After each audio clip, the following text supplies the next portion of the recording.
across live to Moscow for the latest on the Russian election campaign, and I think it's getting serious, people, because I've seen footage of both leading candidates doing the hokey pokey. Also today, Adelaide man John Johansson's plan to circumnavigate the globe in something he's knocked up in the backyard. Mick demonstrates his miracle memory powers, and the Japanese space program. Will it be as successful as the European and Chinese space programs? Let's hope so. As always, we'll play Radio Gladiators, Beat the Beasley. We've got the latest on the status quo trial, and popping in for a bit of harmless chit-chat, that's all it is. It's Judith Lucy. Yes, it's all coming up on the program that's been confirmed as the source of that salmonella outbreak, Martin Molloy. On Farnham declaring open the midweek edition of Martin Molloy right around Australia, even up at the pointy bit. Right up where the Big Brown Nation decides to call it quits at the top there. I think, are we going to Darwin yet? Yeah, very shortly, I believe. Is that coming on board soon, Gracie? All right, I'm sure I think that's how they're going to employ the euthanasia laws. They just play a couple of hours of Martin Molloy every so often, and people just top themselves. They just let them have a listen to some Beat the Beasley. But who's in today? I think you've guessed by now. It's Tony Martin, that's me, and this bloke here, Boris Yeltsin's choreographer, Mick Molloy. He keeps me busy. He does. And let's talk about the Russian... You seen him in a pair of those leg warmers? No. It's getting serious, though, isn't it, the campaign? Because you've got, on one side, you've got Yeltsin and Alexander Liebed. And believe it or not, they're the Russian youth ticket. I don't know if you realise that. And then, of course, you've got the communists who are really into outdoor fitness-type activities, as far as I can tell. It's going to be an abseiling and canoeing-led recovery if they're anything to go by. But I tell you what, enough of our ill-informed comments on the Russian elections. Let's go over to somebody who knows what they're talking about. This report from the BBC. On the eve of round 2 of the Russian presidential elections, Boris Yeltsin looked decidedly shaky as he addressed the nation on live television. Hey, you're on. You're on. Greetings, people of Russia. Man, am I shit-faced? Something about status quo. God, it's happening again. Quick, get in there. Turn it on.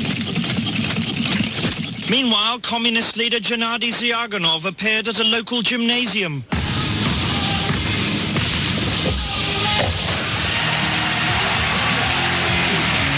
Yeltsin's right-hand man, Alexander Liebed, appeared on television for nearly 25 minutes before somebody realised it was in fact a life-size colour photograph. Said one observer, I thought he looked a bit more animated than usual. Back at Studio 3, Yeltsin continued his address. I feel like chicken tonight. Like chicken tonight. Quick, crank it up to 11. Back on the communist campaign trail, Gennady Zyuganov demonstrates his commitment to reform by taking time out for some whitewater rafting.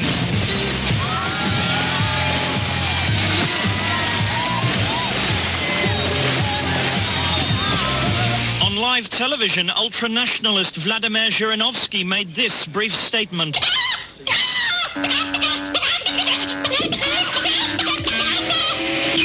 Mr. Yeltsin's address, meanwhile, entered its historic second minute.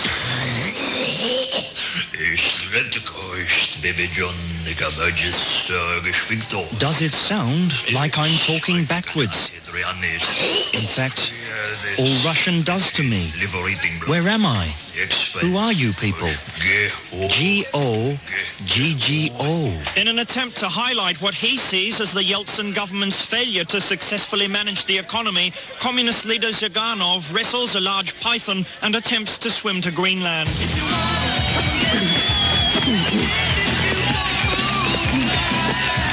And finally, Boris Yeltsin makes one final all-out attempt to convince Russians of his superiority. I, and only I, have what it takes to lead this great nation into the next century. Allow me to demonstrate.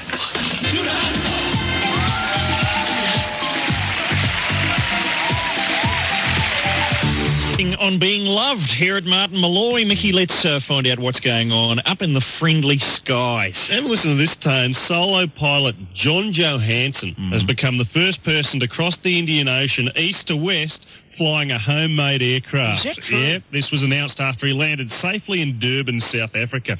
Johansson, who hails from Adelaide, left Melbourne 11 days ago on a record-setting bid to circle the globe for a second time. Right. That's an interesting idea, isn't it, Tone? Sitting at home and in your spare time, knocking yourself up a U-Butte flying machine. Initially, he probably just intended to enter a Birdman rally, but, well, once he had all those empty cereal boxes strapped to his arms, thought, bugger this! If I get my hands on another roll of sticky tape in the weekend newspapers, I reckon the old girl might just get me right round the world. Hey! And those toilet rolls over there could just be that high-tech navigation system I've been looking for. What's he thinking? Was he just sitting at home one arvo, watching the Curiosity Show or something and thought, wow, that's amazing how they got that egg inside that milk bottle. Hey, maybe I could harness that same technology and build a plane. Yeah. There's a bloke who's been spending too much time in the shed, Tone. Yeah. There's a bloke who's spending all his spare time down the back shed working on his own spruce goose. Wait till he gets involved in the space program. He won't come out of there for months. I'm smelling Tonya Todman's involvement somehow. Tonya Todman, she knitted one. She knitted a plane which she flew around the world. She knitted her way to Durban. There you go. Nothing, Tone. Nothing would get thrown out in that house, would it? Aircraft parts would be transferred straight from the fridge to the flight deck. Has anyone seen that margarine container? Darling, how many times do I have to tell you? It's not a margarine container, it's an altimeter. Oh, and when you're done there, sweeping that patio, I want the propeller back.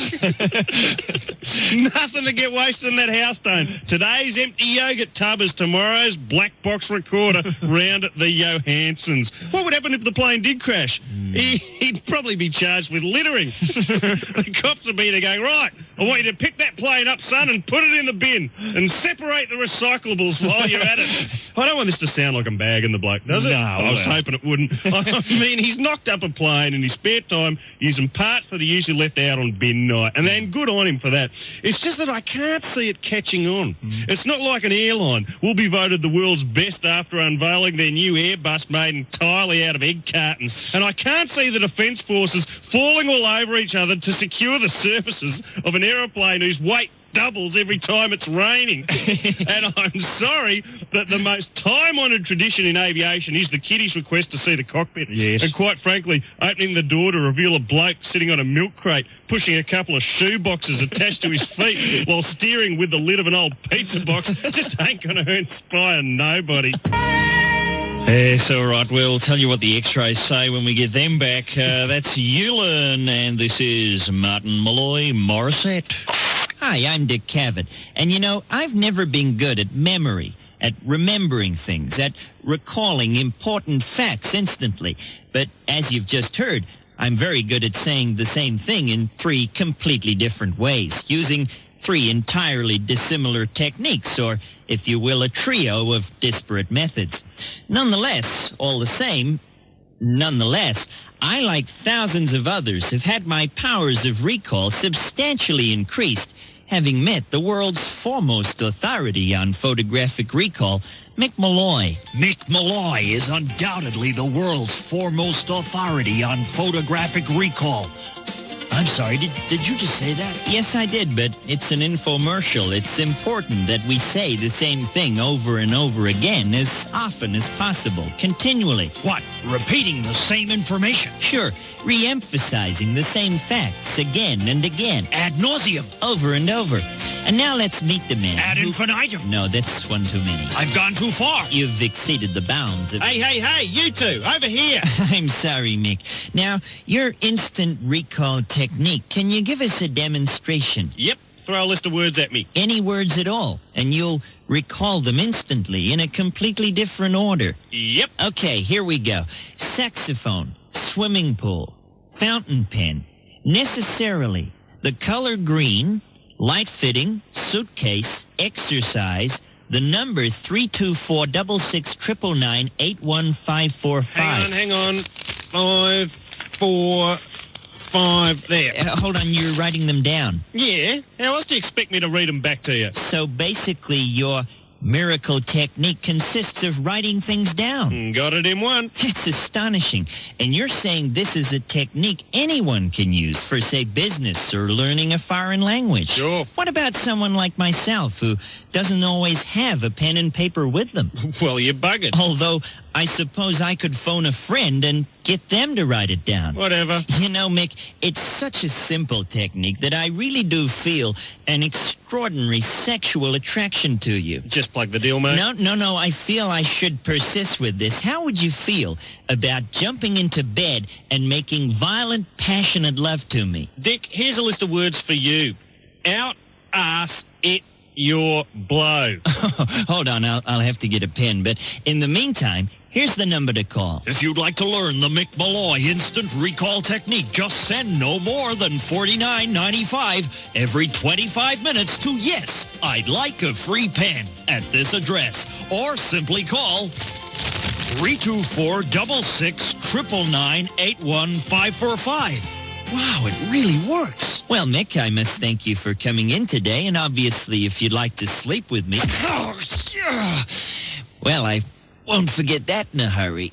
So that's OMC here at Martin Molloy in the next hour. Judith Lucy's going to be joining us on the panel, and I'm sure she'll have a few straight answers for us. Doesn't hold anything back, our Jude. No, that's what I look forward to every week when she visits.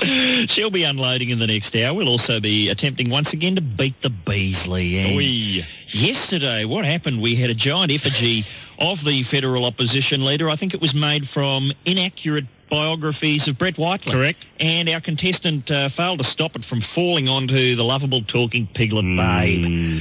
There's a sorry sight. Can we match it today? I'm sure we'll be up to something. Don't want to give away any clues at this point. I've seen John Howard lurking about the studio. Hang on a second. He hasn't got any protective clothing on either, so we'll see what happens. All right. And Radio Gladiator's coming up too. But, Mick, have you got more aviation? No, I'm sorry, Tone, I do today. What's going on? I'm our aviation connection today. Has Pamela Anderson done nothing in the last 24 hours? Hasn't Jason Donovan gone home? Well, if they'd got on a plane, I'd be right into them. All right, what's happening? Well, listen to this. The Japanese are using the Australian Outback to enter the space race and trial the first Japanese shuttle. Strong winds, however, have prevented a prototype of Japan's pilotless space shuttle from being tested yet again today at the Woomera Rocket Range in South Australia. Now, that shuttle must be weak as piss, because that bloke who made a plane in his backyard, he comes from Adelaide. He managed to get it off the ground. What are the Japanese up to? They're frigging around in the South Australian desert. Oh, no, not today. Looks a bit fresh. I don't know, but I saw them just before takeoff open the hatch and throwing out jars of peanut butter, David Dick style. As you would. As you would. Jettisoning, I think, is the aviation term. Oh, is it really? Yes, there you go. See why I am the official correspondent. And he's dressed like the captain of the Love Boat. Oh, now you're giving too much away. Now, Tone, I think the decision to go... I told you it was pilotless, didn't I? Yeah, pilotless. I think the decision to go sans pilot was made after the first few pilots they employed deliberately stacked them.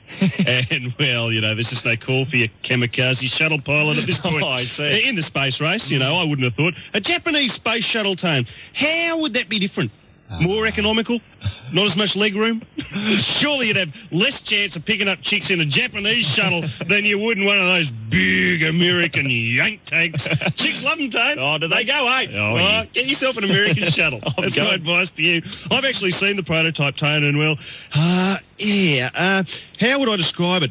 It's like a Nissan Prairie with a couple of wings whacked on the side. No, it is. Seriously, I saw it and I thought it was a Nissan Prairie that, well, was about to enter a Birdman rally because it had the same look.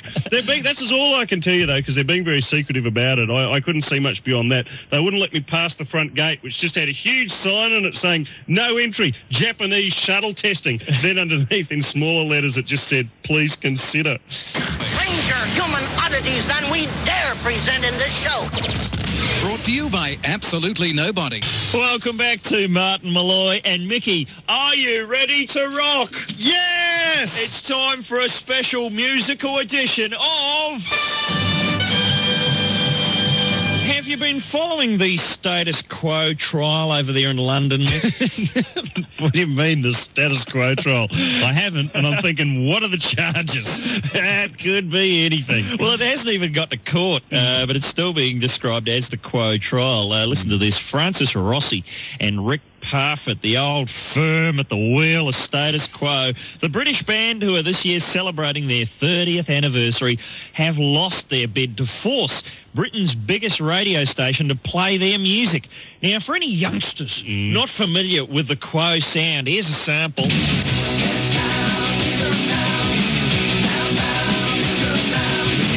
that's how it goes. Oh, yep. I got the message.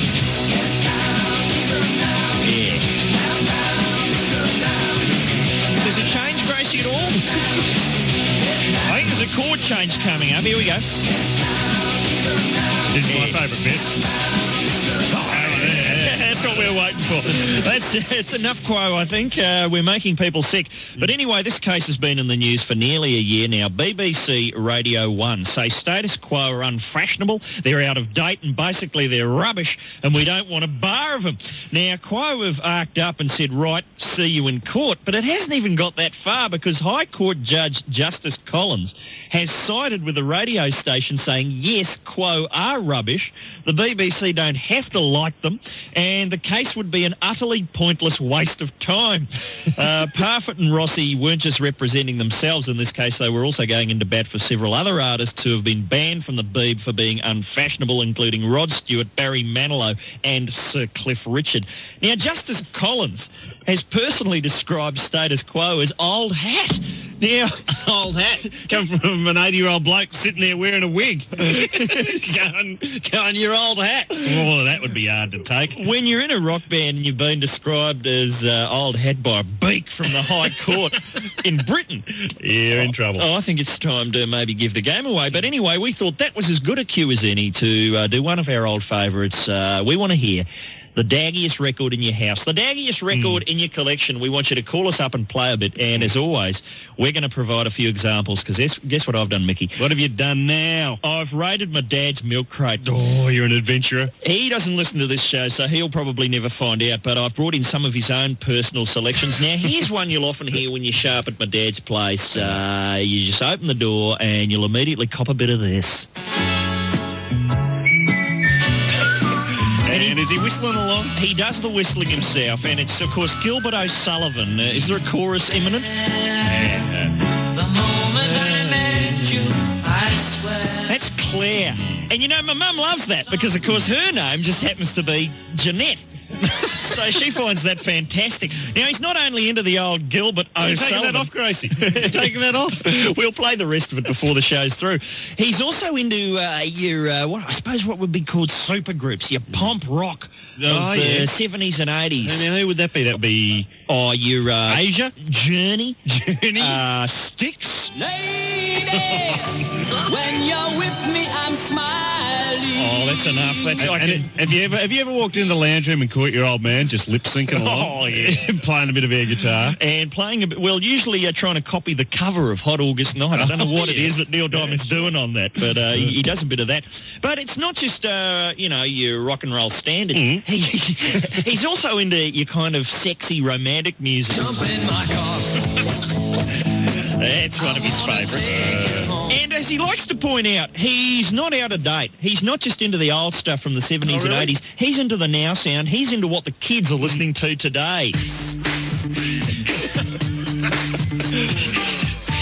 And he'll often dress up like Vanilla Ice, and it's a fantastic sight to behold. So, there you go. There's a few from our end. I think you've pointed us in the right direction, Tim. Thank you. We want people to call up, but we don't want you to start from the beginning. We want you to go straight to the good bit. We want the good bit. Cue up the record of the good bit. We don't want to sit through 30 seconds of, Phil Collins to get... And you've got to play them to us down the line, so, when we're talking to you, don't go, okay, I'll just go and find it and put it on, see if you can have it ready. You've got to dig it out, and do we have a prize? And Oh, dear. Another one of my dad's favourites. You're still ferreting around at the bottom of that milk crate. Guess what you'll get? You'll get yourself tickets for 2 to see John Farnham live in concert, and you'll be wearing a Martin Molloy T-shirt. That's the downside, I'm afraid. And you'll go into the draw for when this Friday Pete Smith will reach into the massive... Do we answer that? I'll get it.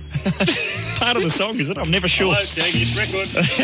Not yet. Don't call yet, people. I haven't given the number. Now, we want you to be listening Friday if you're a winner, because Pete Smith will be sending a couple of people to the fabulous 4-star Port Douglas Treetops, flying Ansett Airlines and staying 7 nights, and that's thanks to not only the Port Douglas Treetops, but our very good friend Dougie T. Douglas Treetops himself is... He had a band. Did he back in the 70s? The Douglas Treetops Project, I believe. And we'll be playing some of them later. Now's your chance, people. Call us up. Play us a bit of the daggiest record that you've got round at your joint. 1-800-657-657. That's Just a Girl from No Doubt here at Martin Molloy. See, we're doing our bit. We're pulling the daggiest ones out of our collection. Oh, dear. We expect the same from you. Before this segment's over, Dan from the music department's going to be banging on the window. Leave me alone, guys. I'm just doing my job. But this is Martin Molloy. This is Radio Gladiators. And today, because there's a lot of talk in the news about what we're calling Quo-gate, Status Quo taking a radio station to court for saying their music was too daggy to play. We want to know what you've got at your place that's too daggy to play on the radio, and we're going to play a bit of it on the radio down the phone. Who have we got first? Well, helping to get the ball rolling today, Tone, is Lisa. Hello, Lisa. Hello, how are you guys? Not too bad. What you got for us? I've got Engelbert Humperdinck, Oh, A Man Without Love. I believe we're away, Tone. Do you want to hear it? Would you all put it on for us now? Okay, here we go. Take it away, Lisa and Engelbert.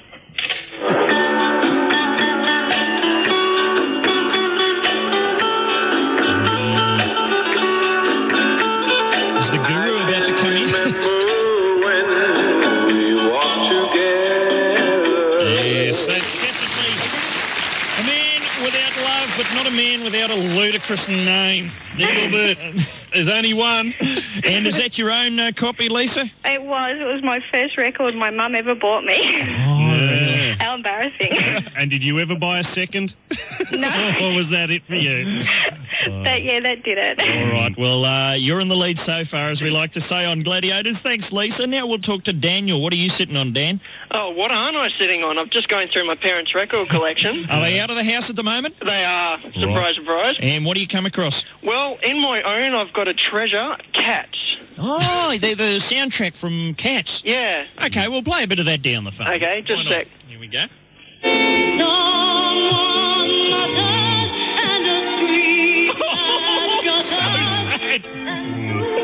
Oh, yeah. Singing Cats. I can't hear what you're saying, sorry. Probably a good thing. Well, I've also got Tina Turner, Ms. Showbiz. Oh, no, I think Cats is quite enough. Okay. You've done more than enough, thank you, Daniel. Even Highland Fling. No, we'll stop with Andrew Lloyd Webber's work. And Daniel, do the parents like to put it on and mime a bit of a duet from time to time? They dance around the living room to it, actually. So they put the tails on? Yeah. That's very important, I find. Have they got Tony Barber's version, but? Oh, I think we do somewhere. Oh, well, you have a look for that, Daniel. And in the meantime, I think we'll talk to Debbie. Are you there, Debbie? I'm here. What have you got for us? Well, I've got a lovely bunch of coconuts, but the record's a little bit too old. Oh, yeah. But I've got Connie Francis for you. Stupid Cupid. Okay. Of course. We're not really familiar with the work of Connie, but let's hear a bit of what is known as Stupid Cupid. then. Okay. Here we go. Oh, yeah. Now it's coming back to you, isn't it?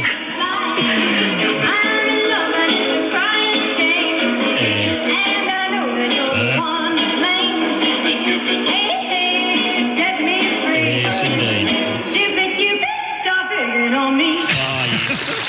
Nicely done, Debbie. I love any song that combines romance and archery myself. Stupid Cupid. The scary part that was once a hit. Oh, it was indeed. And how old's the copy? Has it got your name written on in ballpoint on the label there, Debbie? Yeah, just really little. Oh, yeah. You know, round the little hole in the middle. You know it's a special record when you've actually dymo-taped your name on it, I find. Okay, thanks, Debbie. And now we'll talk to Natalie. What do you got for us, Natalie? I've got Trumpet A Go-Go. Have you? Who's that by? It's by the James Last Band. Oh, of course. Okay, Is there any doubt? Let's hear it.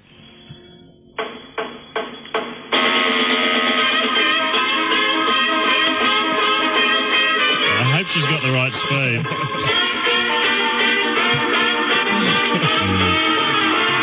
Yeah. Call it off. That's Shithouse A Go-Go. The poor man's Tijuana Brass. Sorry. He's no herp out, but all right. Thanks, Natalie. Now we've got Rod. Rod, what have you fished out of the record collection for us? Hey, Rod, where are you? This actually happens to be JVC World Sound Series Songs of the Andes Part 1. Yes. By Antonio Pantoja. Oh, yeah, know it well. And can you fire it up for us? We'll give you a verse right now. Here we go.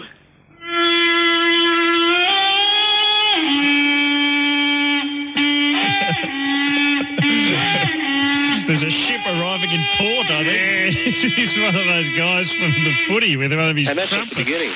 That's just the beginning, and it's downhill from there, is it, Rod? Oh, it's a crime against humanity, this CD. Well, you don't have to wear headphones in your job, so thank yourself there, Is that Rod. one of those mood-relaxing tapes? When you get home after a hard day and you want to unwind and kind of reach a meditative state, you just put that on? Well, I'd love to hear it backwards, but we don't really have time. Thanks, Rod. And now we're talking to Brian. Brian, what are you sitting on? Hello. What do you got for us, Brian? Yeah, no worries, mate. I'm ready to rock and roll. Do you want to shoot? Yeah, take it away. Just surprise us with it. Okay, here I go, mate. It's going to be good. Here it comes. I got the money. I got the place. You got the figure. You got the fame.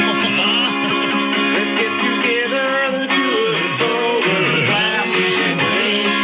Oh, yes, very nicely done. All the lyrics that way, buddy. Thanks, Brian. Hey, Brian, you can stop it now. This is Justice Collins of the British High Court saying, stop playing that record. Call it off. Hey, Brian. He's dancing around his lounge room, totally oblivious. I reckon he's in the sailor suit. I think he probably is. Are you there, Brian? Hello. That's nicely done. Sailor with glass of champagne. That's the one, yep. You've more than pulled your weight. And most people would have gone for girls, girls, girls, but you've thought about it and gone for glass of champagne. That's a touch of class in my book. Have we got time for one more? Go on, do it, Tone. I think it's David. Are you there, Dave? I certainly am, boys. How are you? Yeah, not too bad. Well, it's been chock-a-block. You can boot this home. What you got for us? Well, I've got a bit of a little record that my parents bought for me when I was about 2, and it's been sitting in the collection there, just collecting dust. I never thought it'd be good for anything. And what is it? It's a personalised birthday record. Oh, right. Now, it is an actual record on vinyl. Oh, it's on vinyl. It's a very small one. Okay, we can accept that, and it's been made specially for you. Yeah. By your parents. Well, not by my parents. It was bought by my parents, Okay. given to me. I'll give it a burl and let you make up your own mind. Fire it up. Okay, take it away, David. Here we go. Bit crackly, hang on. Hi, David. This is a record that we've made especially for you. In the songs on this record, you will hear your name. And that's because this record was made for you alone.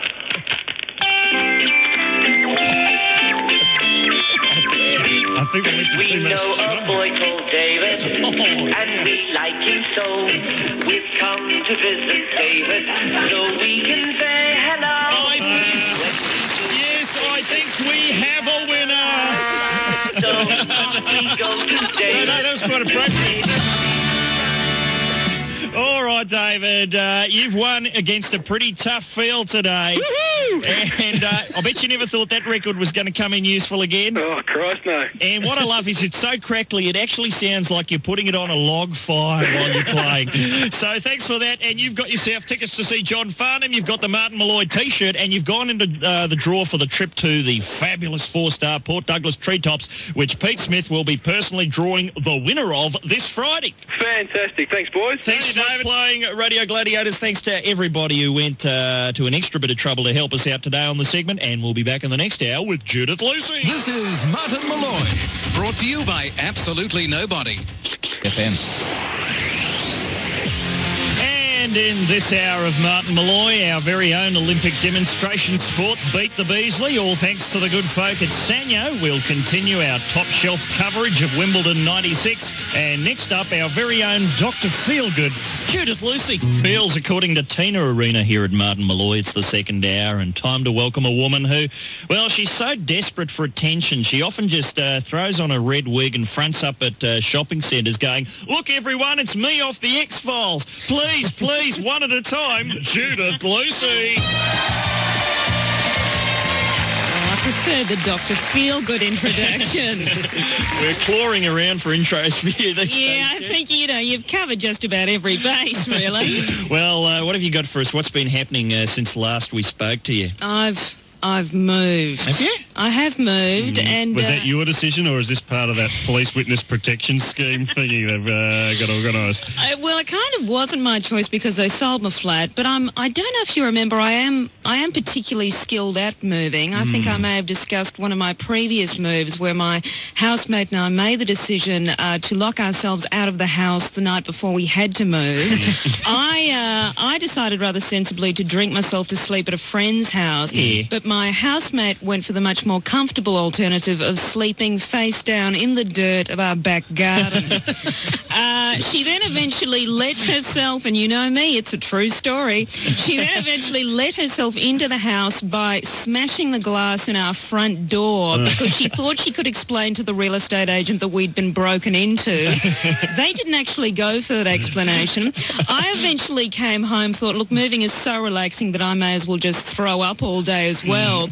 And then did the very wise thing of putting all my garbage in one garbage bag and all my clothes in a garbage bag and going, bugger it, I'll leave the clothes and I'll take the garbage. Because really, who wants to slip into a pair of underpants when you can just pop on an old milk carton? Who needs a bra when you can just whack on a couple of old Big Mac containers? I'll tell you, Tanya Todman's got nothing on me. And if you are going out, Jude, that actual garbage bag itself can look quite fetching after dark. Yes. Well, you know what's really tragic, Mick, is that when I was a child and our family used to go to the football, my mother did in fact make me wear a green garbage bag instead of a raincoat. But that's a whole other one-woman show. Well, you might be laughing, Jude, but I've seen Jason Donovan wearing exactly that in one of the fashion mags recently. Hosting Mr. Gay UK, I believe.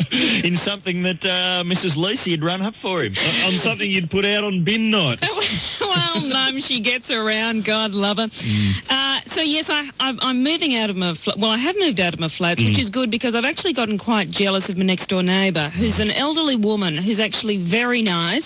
Not the one I have spoken about before who called me an animal, but another elderly woman who, despite the fact that I've been living there for a year and a half, every time she meets me, she has no recollection of who I am. And she's also gone, bugger it, I'm not getting any younger. I am going to grow a full beard.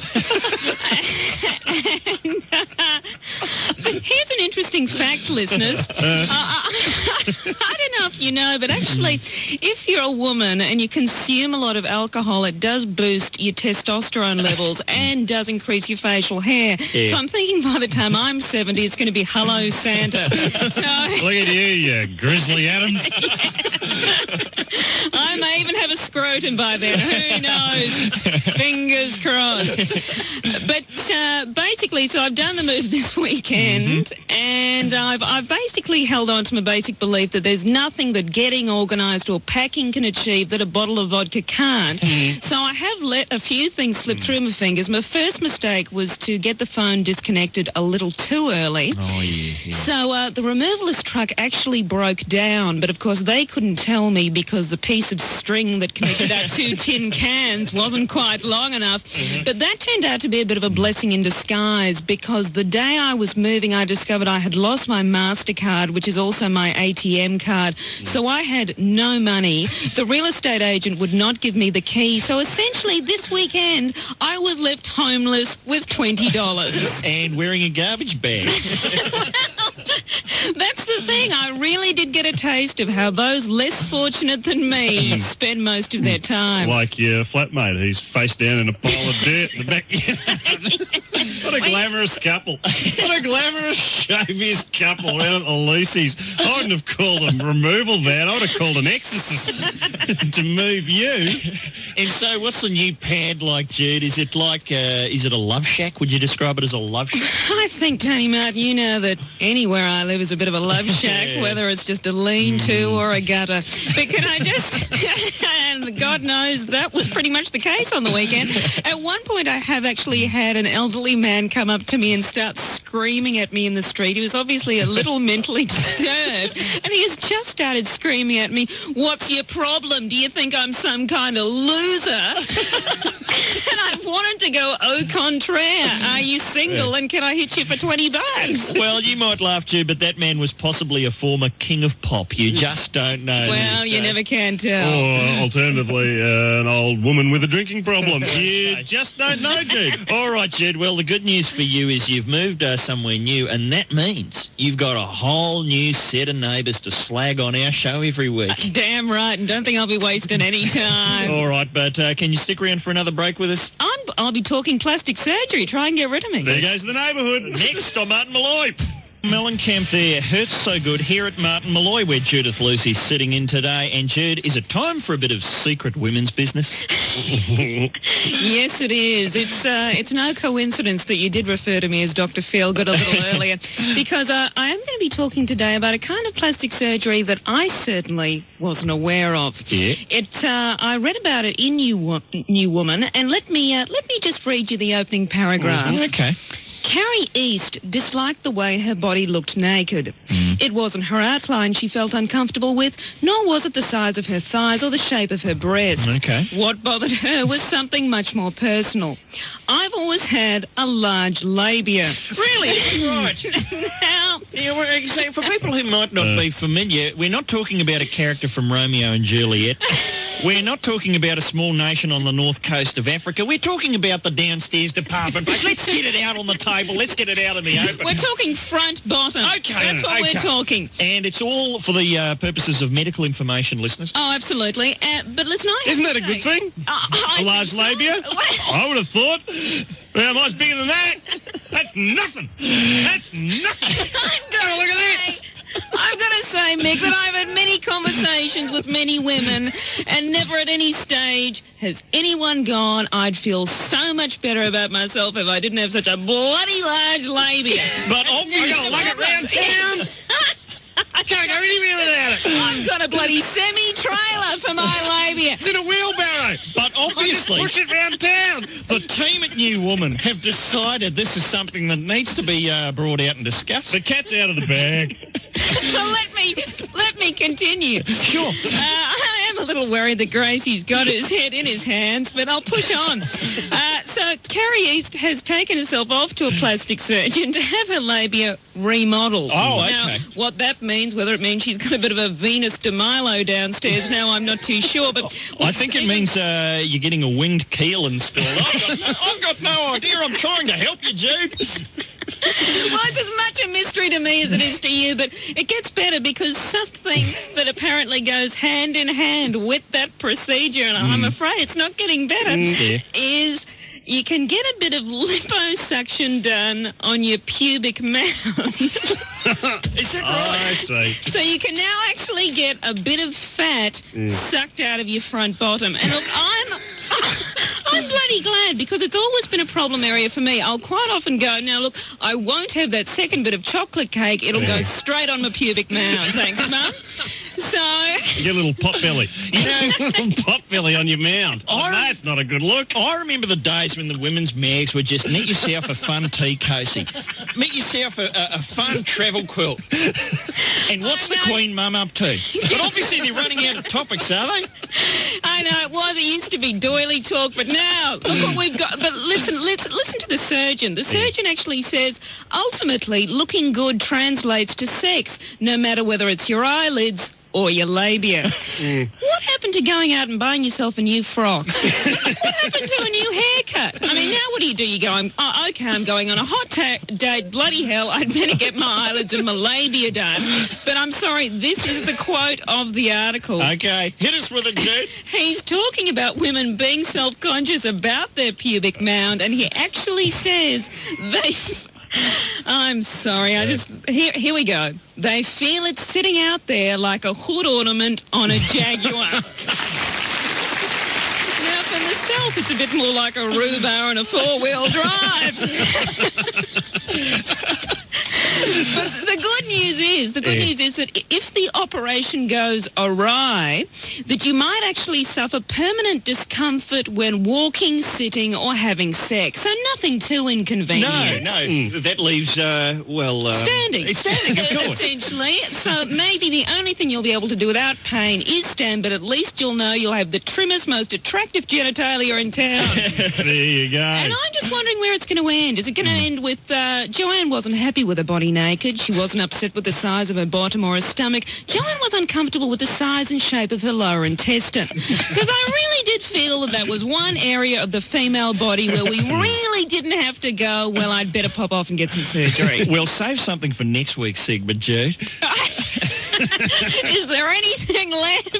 And don't forget, you can visit Judith Lucy's internet site. It is, of course, http://.labiacom.org. Gynecology. Thanks for coming in today, Jude. And I'll tell you what, if you're not offended by small objects being crushed by large objects, you might want to stick around because... It's time to play Beat the Beasley. Here's how it works. Mick and Tony have commissioned the nation's finest designers, engineers and craftsmen to construct several frighteningly lifelike replicas of federal opposition leader Kim Beazley. Every day on Martin Molloy, one of these enormous structures will be dropped onto something fragile, tiny or defenseless. That is, unless you can correctly answer 5 questions and beat the Beazley. If you're successful, you'll win a Sanyo Olympic home entertainment package, including a Sanyo widescreen TV, sports review VCR, enough pizza and Coke to get you through the games, and a cleaner to come to your place and deal with the aftermath. Okay, lads, roll out the Beasley. Happy to, Pete Smith. And Judith, just while you're here, you wouldn't have any idea how big our current account deficit is, would you? Not in the slightest. Look, if it's not to do with the front bottom, I'm just not interested. Well, it's about the size of your average labia. I think so. That's what I've heard. It's enormous. Peter Costello's given it a geek. He said it's far too big. It has to go down to the clinic. It's got to be remodeled. So basically, what we've done is that we fashioned a Beasley, a replica Beasley, the size of the current account deficit. That's just how bloody big it is. And I understand we're going to drop it onto something tiny and defenceless, and it doesn't get much more tiny and defenceless than our beloved Prime Minister, John Howard. And He's going to cop it on the noggin. Will he be wearing the bulletproof vest? You betcha. All right. It'll be bulletproof everything. And Judith we Lucy. really need the word beloved in there. We've just gone with tiny. We'll cut it out for the best of if indeed this segment makes it that far. But, Judith, I think you've got the idea, and you might like to leave now because I'm afraid it gets pretty ugly. So thanks for coming in today. Oh, pleasure. Yeah, we don't want Judith around while things get a little ugly. Don't want me bringing the tone down. No, indeed. We've got to get it back down to its normal level. So if you'd like to play Beat the Beasley, listeners, it's quite simple. Just a few trivia questions. Nobody gets hurt. Call us up now. 1-800-657-657.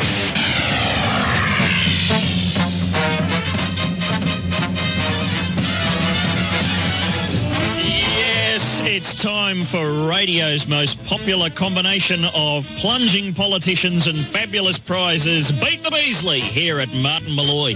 Here's what we've done today. We've constructed an enormous replica of the federal opposition leader. And what it is it's the size of our current account deficit.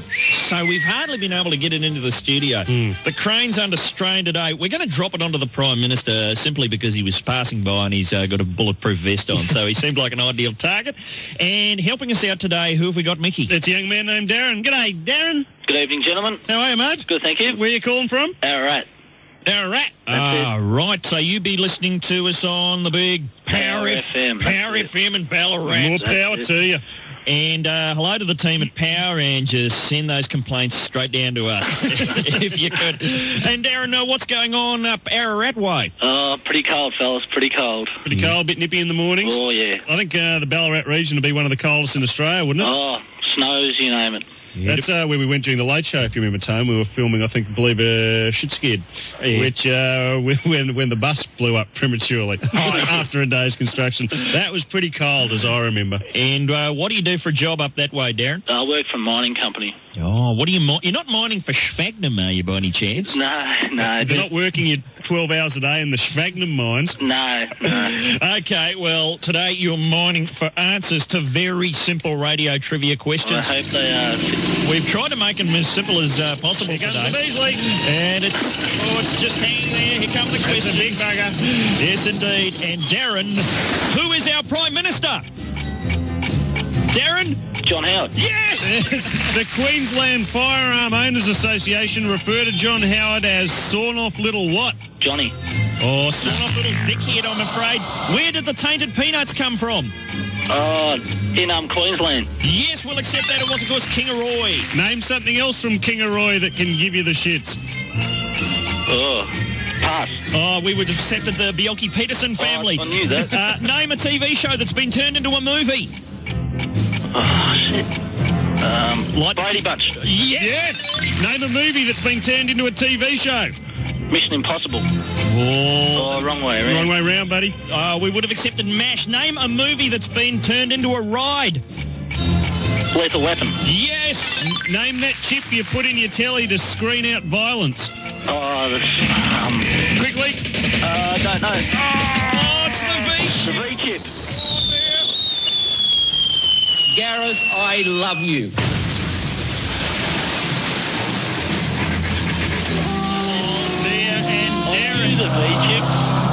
How many did he actually get? Oh, enough. I got enough. Did he get enough? It was 4. No, I don't think we can accept it. No, I got 5. You got to haggle. You got to haggle, do you? Oh, but I'm afraid the judges are giving us the thumbs down, Darren. But listen to this. You've helped crush, the Prime Minister. You've got to be satisfied with your work there. His jacket wasn't Beasley-proof, by the way. I'm afraid not. And you've got, it's not really a consolation. It's the Martin Molloy Brown album and I've already got it. A tally would have been better. We're sorry to disappoint you, Darren. But feel free to try and call up again tomorrow and attempt once again to beat the Beasley on Martin Molloy. Be your name here at Martin Molloy, the home of Beat the Beasley, where there's been a fair bit of discussion during this. I want nothing to do with it. I want nothing to do with it. I'm on the record. I did everything right. Well, let's see what happened. Darren answered 4 questions. 4 questions correctly. The Beasley started to fall, and there's some suggestion that he got the 5th one V-chip, but then again, I might have said V-chip and he might have heard me, or did he come up with it independently? Let's play back the black box recording and see what happened. Yes! Name that chip you put in your telly to screen out violence. Quickly. Don't know. Oh, it's the V-chip. The V-chip. Oh, now, what do we make of that? Well, I reckon he was coming up with it all on his own. You think so? Yeah, I reckon he got no help from you. So, by the way, I think you're a pretty piss-poor quizmaster. What are you doing? I'll be replaced by Tony Barber any day now. Just you wait. So you're going to say we're going to give him the prize? Oh, what the hell? Oh, look at this. Darren, if you're listening, give us a bell, buddy. He's probably never going to listen to the show again. He's hung up in disgust. He's probably chucked all his furniture out the window. He's out the back with a sledgehammer just going his copy of the Martin Molloy Brown album. Here's what I think, you duds. But Darren and Ararat, if you're still listening, call us back and you've got yourself the giant-sized telly, the VCR, the Coke, the pizza, the cleaner, the Olympic prize pack courtesy of our enormously good and extremely generous friends at Sanyo. Call us up and we'll sort you out. That's how it works. And Tone, sorry, just before you do, was that you during that break blubbering again? I don't want to be a quizmaster anymore. I don't like it now. It's too hard. It's going to end up like that quiz show movie. It just is. But, hey, we may not be any good at calling the questions on Beat the Beasley, but when you're talking sports, when you're talking top flight sports coverage, don't go past the team at Martin Molloy. Wimbledon 96 has begun, and for the most up-to-date coverage, tune in to Martin Molloy. Who will win this most prestigious of tournaments? Will it be Sampras, Edberg? Could it be Becker? Will it be Salman Rushdie? Well, probably not, because he can't play tennis. But if he did, we'd be there to bring you the action as it unfolds. We'll be courtside for all the big games, bringing you ball-by-ball live coverage. Even when the games are finished and everyone's gone home, we'll still be there while nothing's happening, sitting in the dark, just making stuff up about tennis. Mick, do you reckon it'd make the competition more even if all the top players were made to wear clown shoes? Dunno, Tone. Dunno. What if all the ball boys rode round on Shetland ponies, whacking the ball with polo mallets? Could work. We'll have all the latest from the Women's Championship. Will it be the long-awaited showdown between Graf and Sellers, or will it be Marla Maples and a pregnant Demi Moore? Not bloody likely, but just say it was, then we'd be there first with the most detailed analysis. We'll have expert opinion from John Newcomb. G'day. Fred Solly. Welcome back. Jerry Lewis. Waiting. And a chicken named Dave.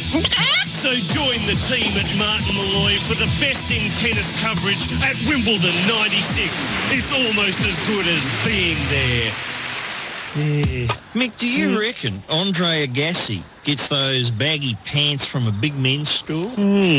Dunno, Tone, dunno. Do you reckon when he's making love to Brooke Shields, he puts on a loincloth like Christopher Atkins in the Blue Lagoon? He might do.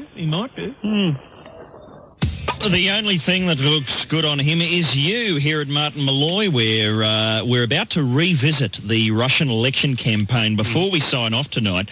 But before we do that, this is, of course, your controversy-mired Martin Molloy today. We had a bit of a brouhaha during Beat the Beasley, but I think have we got Darren from Ararat back on the line? You there, Darren? Yes, fellas, I am. Now you've got the prize. You beauty. Okay. Yeah, talked us into it, buddy. We couldn't have you bad-mouthing us all around the Ararat region. You got to understand, we've still got the P plates on as far as quiz mastering is concerned. We can crap on for hours about Pamela Anderson, but calling out a few questions, we've still got no idea what we're doing. Now, you've got the big widescreen telly. Darren, what will you be watching on the... what do you get up Ararat way on the telly? Oh, pretty well the same as the city. Yeah. Okay, so tonight, let's see, you've got, Tornado. You're going to be watching Tornado? It's sort of a bargain basement version of Twister, I'm imagining. You've got Murder One with that spooky-looking bald bloke. Yes, I'll be going for him, I dare say. Yeah, and what about the X-Files? Do you get into that? No. Not into the X-Files? Not a big fan. So when Gillian Anderson popped down to the shopping centre at Ararat last week, you weren't there crushing it? Chances aren't she wasn't there at all. And what about the fantastic world of Michael Crawford? Will you be watching that tonight? No, not at all. Not tickling your fancy, Darren? No. All right, mate. You'll be down the video shop with a couple of X-rated tapes and locking yourself in front of your new widescreen with the lot. And do you get into the pay telly, Darren? Are you into that? No, they've only just really put it out up here, so might look into it in future. And are all the Ararat locals out and about protesting the cables? No, hasn't been anything said about that at this stage. Okay. Well, you keep us up to date on what's going down up there in Ararat. No worries at all. You're officially our Ararat connection now, you realise. Beautiful. So thanks for taking part, and I think really it is time for us to go today here at Martin Molloy, and we'd like to thank our guest Judith Lucy. We'd like to thank Darren, of course, and all our gladiators. Tomorrow we'll be joined by Magda Shabansky, and I'm sure she'll be casting a bit of light on the Babe AFI snubbing affair. And before we go, yes, as promised, once again we're talking Russian election campaign. We need to know what's going on. This report from the BBC. On the eve of round 2 of the Russian presidential elections, Boris Yeltsin looked decidedly shaky as he addressed the nation on live television. You're on. You're on. Greetings, people of Russia. Man, am I shit-faced? Something about status quo. God, it's happening again. Quick, get in there. Turn it on. Meanwhile, communist leader Gennady Zyuganov appeared at a local gymnasium.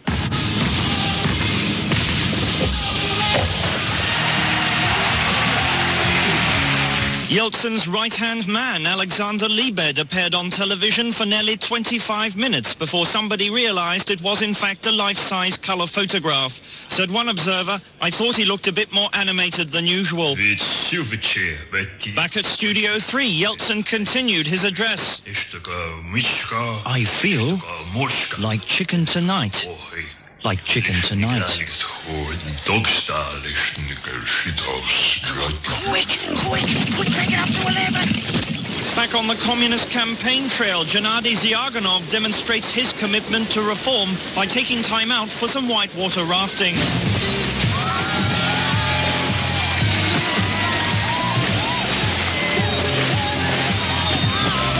On live television, ultra-nationalist Vladimir Zhirinovsky made this brief statement.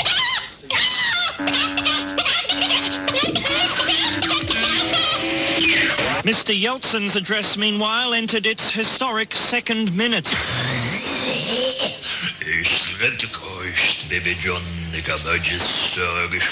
Does it sound like I'm talking backwards? In fact, all Russian does to me. Where am I? Who are you people? G-O-G-G-O. In an attempt to highlight what he sees as the Yeltsin government's failure to successfully manage the economy, communist leader Zyuganov wrestles a large python and attempts to swim to Greenland.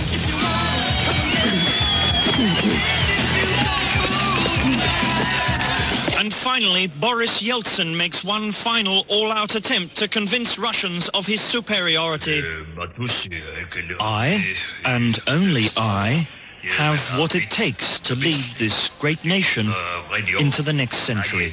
Allow me to demonstrate.